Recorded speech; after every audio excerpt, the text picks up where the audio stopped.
বর্তমানে অনেক মানুষই কোরবানির গোশত ৩ ভাগে ভাগ করেন না এবং গরিব মিসকিন ও আত্মীয়স্বজনদের দেন না। অধিকাংশ গোশত ফ্রিজে জমা করে রাখেন। এ বিষয়ে ইসলামের সঠিক দিক নির্দেশনা জানতে চাই।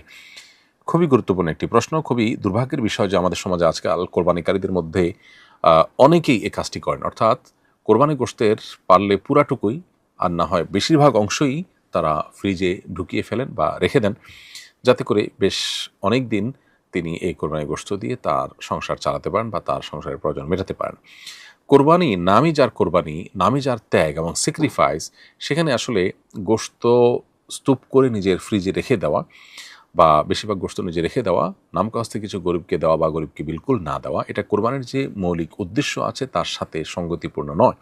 এই জন্য বদভ্যাস ত্যাগ করা উচিত। কোরবানির ফজিলত এবং মাহাত্ম্য পেতে হলে শরীয়ত আমাদেরকে যেভাবে নির্দেশনা দিয়েছে সেভাবে আমাদের আমল করা উচিত। আল্লাহ সুবহানাহু ওয়া তাআলা বলেছেন, ফাকুলু মিনহা ওয়া আত'ইমুল কানি'a ওয়াল মু'তাররা। আল্লাহ বলেছেন, ফাকুলু মিনহা ওয়া আত'ইমুল বাঈস আল ফাকির। অতএব কোরবানির গোশত এটি আল্লাহর নির্দেশনা অনুযায়ী নিজে খাবো এবং পাড়া প্রতিবেশী আত্মীয়স্বজনকে দিব এবং গরিব দুঃখীকে দিব। অতএব ৩ ভাগে ভাগ করাটা ফরজ কিংবা ওয়াজিব না হলেও এটা মুস্তাহাব এবং উত্তম। যথাসম্ভব ৩ ক্যাটাগরিতে আমাদের কোরবানির গোশতকে ভাগ করা উচিত এবং নিজে আল্লাহ তাআলা হালাল করেছেন আমার জন্য খাওয়া কোরবানির গোশত, অতএব আমি নিজে কিছু রাখবো আর দান করে দিব, অন্য মানুষকে দিব, এমনটি হওয়া উচিত। সবগুলো বা বেশিরভাগ গোশত রেখে দেওয়া এটা খুবই অনুত্তম এবং অনুচিত একটা কাজ। কোরবানির ফজিলত এবং মাহাত্ম্য এর ফলে কমে যেতে পারে, এমনকি আমরা মাহরুমও হতে পারি যদি উদ্দেশ্য হয় এখান থেকে শুধু ফ্রেশ গোশত আহরণ করা কিংবা দীর্ঘদিনের গোশতের চাহিদা মেটানো।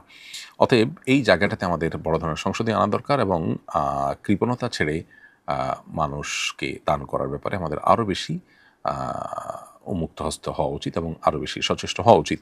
যদিও ৩ ভাগে ভাগ করা ফরজ নয়, কোরবানি আদায় হয়ে যাবে, কিন্তু আপনি যত বেশি স্যাক্রিফাইস করতে পারবেন কোরবানি তত বেশি ফজিলতপূর্ণ হবে, আল্লাহর কাছে তত বেশি সওয়াব আপনি পাবেন। অতএব গোশত আপনি মানুষকে দান করে দিবেন, নিজে কিছু রাখবেন এবং অন্যদেরকে কিছু খাওয়াবেন, এই মর্মে আপনি যদি ব্যবহার করেন সেটা হবে কোরবানির সঠিক ব্যবহার। আর না হলে কোরবানি কাগজে কলমে আদায় হয়ে যাবে, কিন্তু তার ফজিলত এবং সওয়াব সঞ্চিতভাবে কমবে।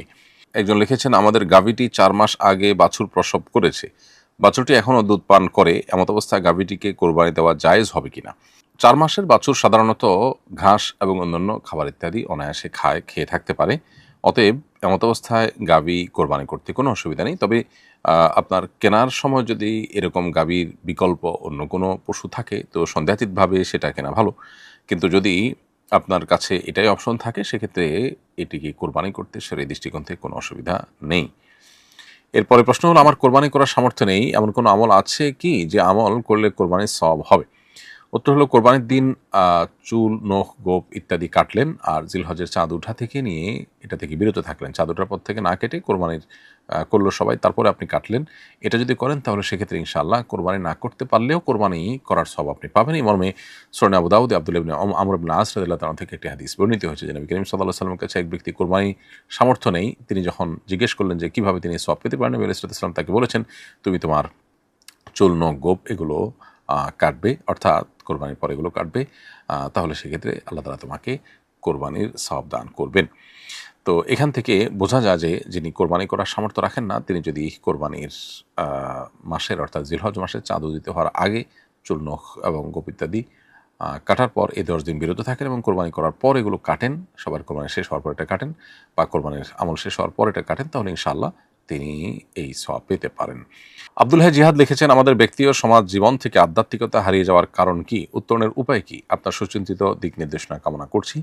ভাই আব্দুল হাই জিহাদ, আপনার প্রশ্ন উত্তর হলো যে আধ্যাত্মিকতা বা রুহানিয়াত এবং স্পিরিচুয়ালিটি এটা আমাদের জীবন থেকে হারিয়ে যাচ্ছে। এটা আমরা সবাই কম বেশি জানি। এর অন্যতম কারণ হলো আমরা ঈমান এবং তাকওয়ার যে ট্র্যাক সেটা থেকে অনেকটা ছিটকে পড়ছি। দ্বিতীয়ত, বর্তমান বিশ্বে যে সমস্ত বহুবিধ ফিতনা আছে এই ফিতনাগুলো আমরা আঁচ করতে পারছি না, ফিতনাগুলো আমাদেরকে গ্রাস করে ফেলছে, ফলশ্রুতিতে আমাদের রুহানিয়ত শেষ হয়ে যাচ্ছে। কোরআনের সাথে আমাদের সম্পর্ক অনেক দুর্বল হয়ে যাচ্ছে। কোরআনের সাথে যার সম্পর্ক যত গভীর হবে, আল্লাহ রাব্বুল আলামিনের সাথে সম্পর্ক, আল্লাহর জিকির এটা যত বেশি হবে, ডোপামিন, বিভিন্ন রকমের নেশার বিভিন্ন বিষয়ের সাথে এঙ্গেজমেন্ট এটা যত বেশি কমানো যাবে এবং একান্তে নিরিবিলি আল্লাহ তাআলার সাথে আপনার দোয়া করা, ইবাদতবন্দি করার সুযোগ যত বেশি তৈরি হবে তত বেশি রুহানিয়ত তৈরি হবে। হারাম এর সাথে যদি কারো সংশ্লেষ থাকে, আজকাল বিভিন্ন ভিডিও আমাদেরকে দেখতে হয়, সোশ্যাল মিডিয়াতে আমরা স্ক্রল করি, সেগুলোতে নিজের অজান্তে অনবরত মিউজিক আমাদের মধ্যে আসতে থাকে, কানে আসতে থাকে, এগুলোর মাধ্যমে মানুষের রুহানিয়ত শেষ হয়ে যায়।